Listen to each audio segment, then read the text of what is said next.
In this video today, I'm going to show you how to set up the lookup settings in the NITRO Forms Designer. And lookup settings gives you various options for how you handle items that are in another list and you're looking up from one list to another. So in this demo, just to set up the scenario, we're going to be creating a ticket form which is looking to an assets list. So let's say a problem comes in about a particular asset. You want a linkage between that ticket and the particular asset.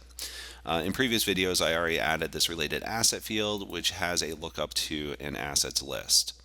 So we're going to key off of that to show you some of the various options you have with these lookup settings. So first thing I'm going to do is create a couple columns, and you'll see why in just a moment. But for starters, I'm going to enter things like serial number. We're going to create a single line of text, hit OK. Again, we need to add that to our form. So let me look up serial number.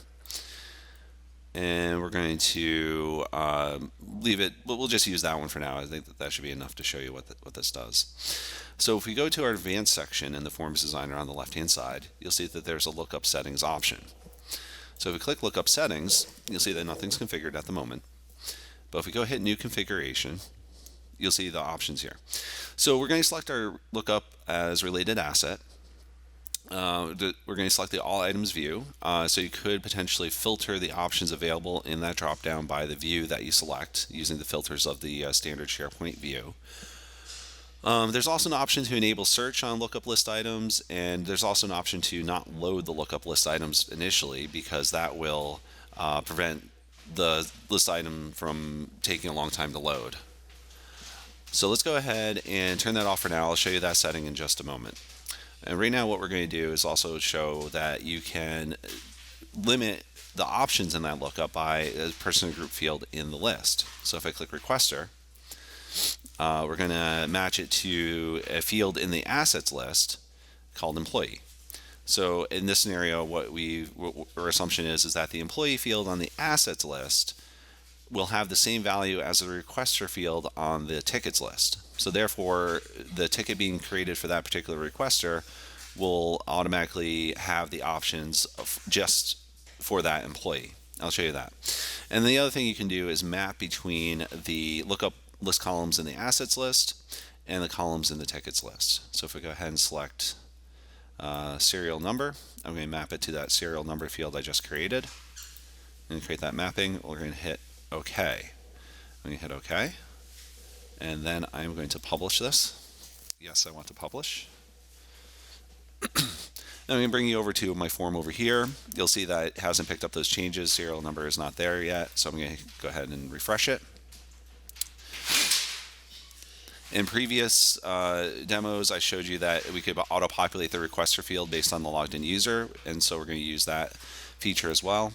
So if I come over here to this request info tab, you'll see that the options available in the request list or related asset list are just assets that are assigned to the logged in user admin account.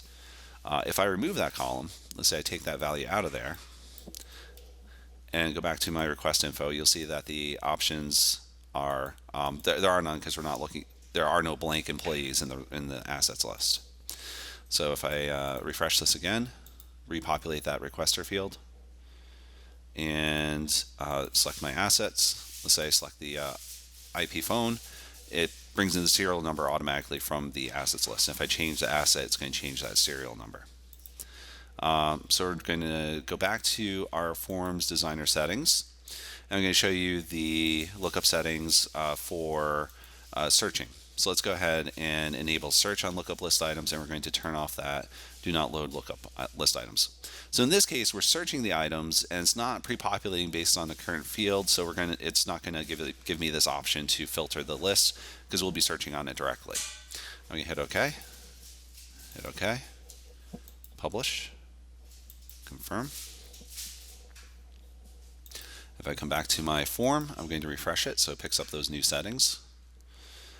And now if I click over to the request field, you see there's a couple new buttons over here to search the item and also to remove the item. So we're going to go ahead and click search.